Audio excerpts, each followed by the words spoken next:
Kevin Harlan needs no introduction, and he joins us here on Sharp Money and VSiN. Hi, Kevin. How are you? I'm doing great, guys. Good to be on with you. Thanks. Great to hear your voice. Help us out here with this 76ers Celtics series because you've called some of the games in the series. Do you believe, Kevin, the 76ers close out the Celtics tonight? I think that's going to be tough. Now, listen, Philadelphia had hit their sweet spot a couple nights ago in Boston. Won for the second time on the road. Harden didn't have to carry the team. Embiid looked the healthiest he's been since we began the playoffs. Did not wear the brace on the knee. He shot and scored well. A lot of mid-range Jays, and that really helped him out. Helped kind of loosen the offense. The contributing players like Tyrese Maxey and Tobias Harris played very well for the first time in this series.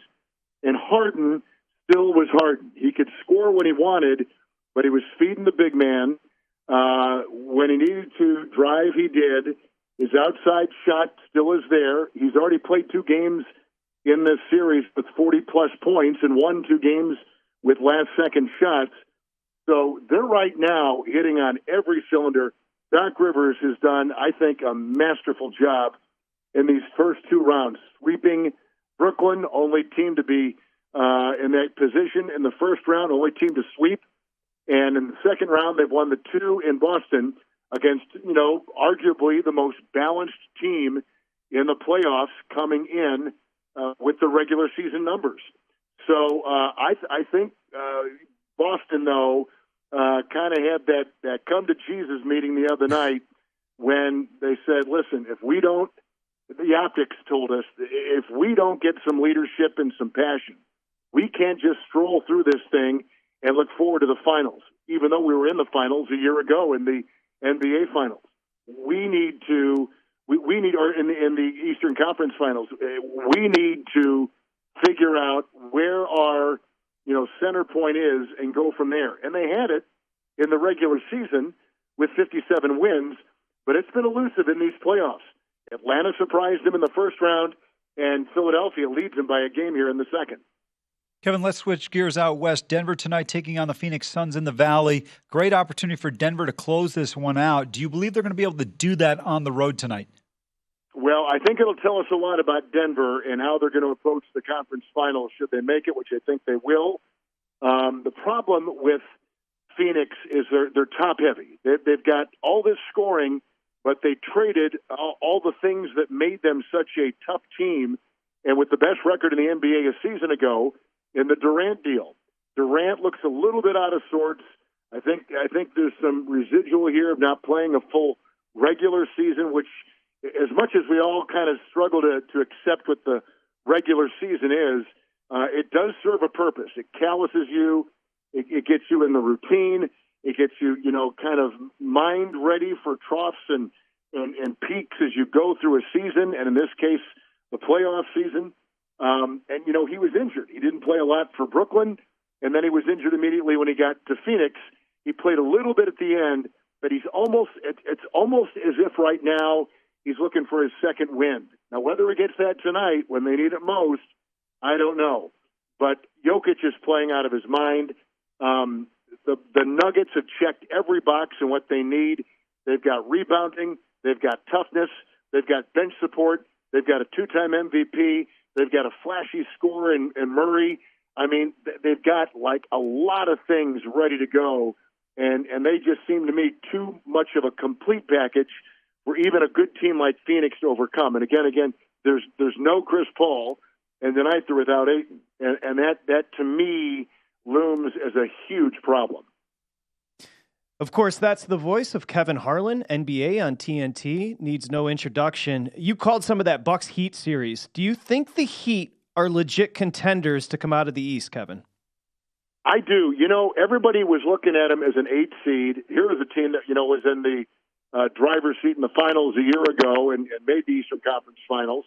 Number 1 seed in the East. And then they fell to number 8 and at times were out of the running in the Eastern Conference. But they were injured. And they had significant injuries. Butler missed a lot of games.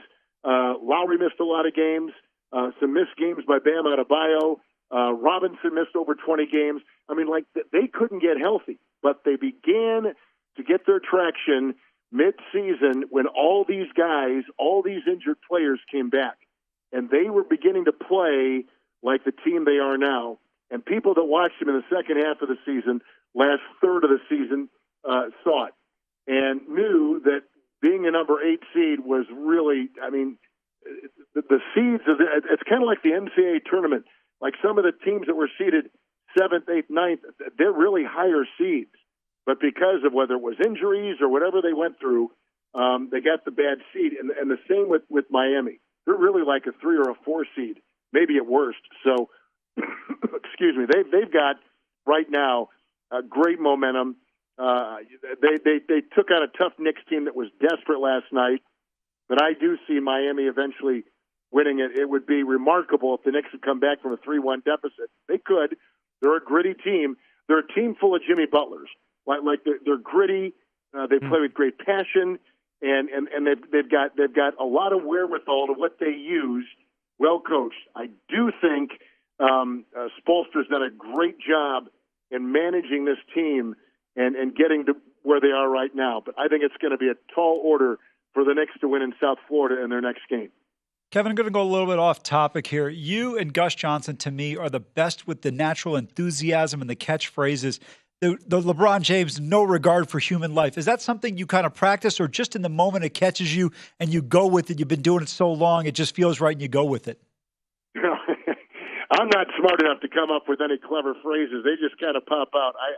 I wish I could give you a reason why that stuff happens. I really can't. It just kind of a producer one time told me years and years ago, he said, you will know as a broadcaster, and in particular a play-by-play guy, if you are lost in the game by everything else not even affecting you, the noise in the building, cramped broadcast position, dealing with a throat issue or a cold or whatever it might be, when you're lost in the game, like you're so immersed that you don't think of anything but that play, that player, that moment, and that shot or whatever it might be.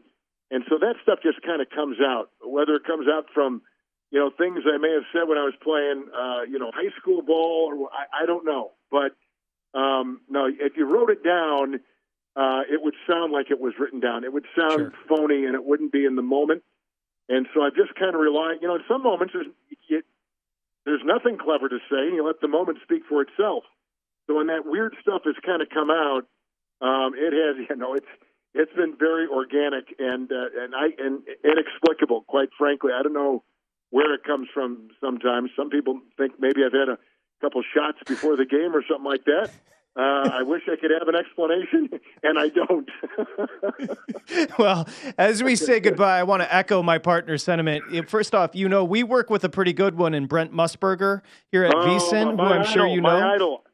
Yeah. I love Brent. I've loved him since I was a kid and admire him more than words can say. Go to VSiN.com/subscribe to become a VSiN Pro subscriber today.